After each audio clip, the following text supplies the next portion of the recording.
Ami de vaisselle avec Monsieur Paul et Monsieur Parlanti, Alvin de table, Erwan de ballet. Voilà, je vous souhaite un bon appétit. On a commencé avec 6 élèves en septembre 2015 et puis là on a ouvert avec une cinquantaine d'élèves cette année.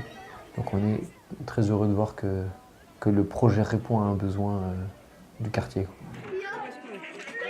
Il y a un moment dans ma vie où je me suis dit je vais changer de métier, en sachant quand même que j'avais eu beaucoup de réflexions autour des problèmes de l'éducation en regardant grandir mes enfants. Je me suis dit je vais faire une école.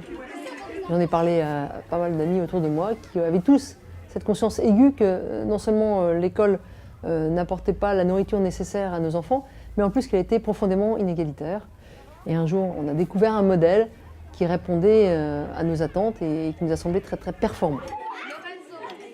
On est parti du constat que sur les 600 000 enfants qui quittent la scolarité, il y en a 25% qui la quittent avec des lacunes énormes. Et dans ces 150 000, la plupart sont issus des quartiers défavorisés.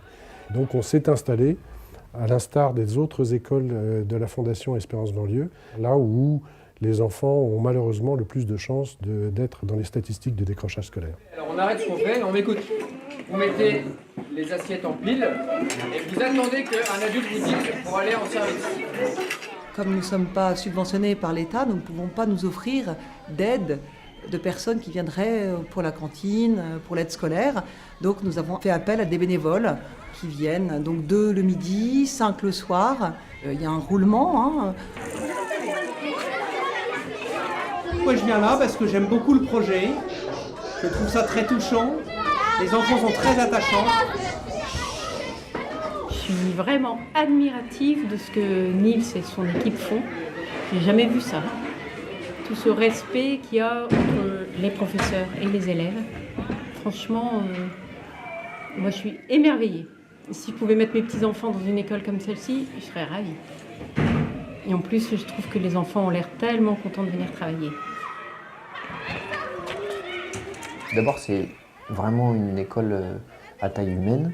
Il y a un vrai contrat qui est passé avec les parents de ne gonfler les effectifs qu'à hauteur de 15 élèves par classe. Et donc ça, c'est très rassurant pour les parents.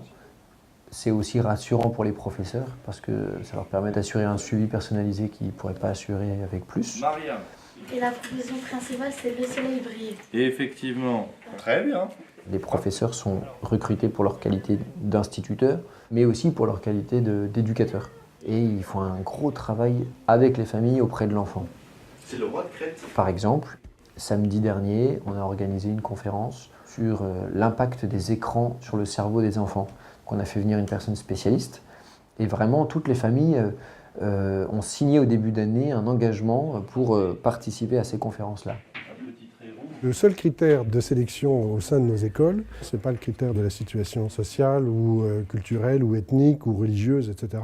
C'est l'adhésion des parents au projet pédagogique. Il a recommandé un ICAR, virgule. Ces enfants sont pour la plupart issus de l'immigration et si on veut véritablement les amener à avoir un jour des responsabilités dans la société, il faut leur permettre d'appréhender toutes les clés de fonctionnement de notre société française. Le vol d'Icare. Gardé prisonnier en Crète. Quand on a un enfant qui, au début de l'année, regardait par terre, répondait que par de l'agressivité, se met à vous regarder dans les yeux, à vous voyer, tout en étant assez proche, mais ça nous touche. Quand les enfants, plutôt que de se mettre en colère tout de suite quand ils ne comprennent pas quelque chose, on sent qu'ils s'interrogent intérieurement et qu'ils restent polis, par exemple, ça fait du bien. Oui. J'ai tellement d'amis qui se font chahuter dans leur classe parce qu'ils sont débordés, même si ce sont des professeurs exceptionnels, ils ne peuvent pas faire des miracles. Et puis c'est aussi parce qu'ils n'ont pas ce soutien des familles.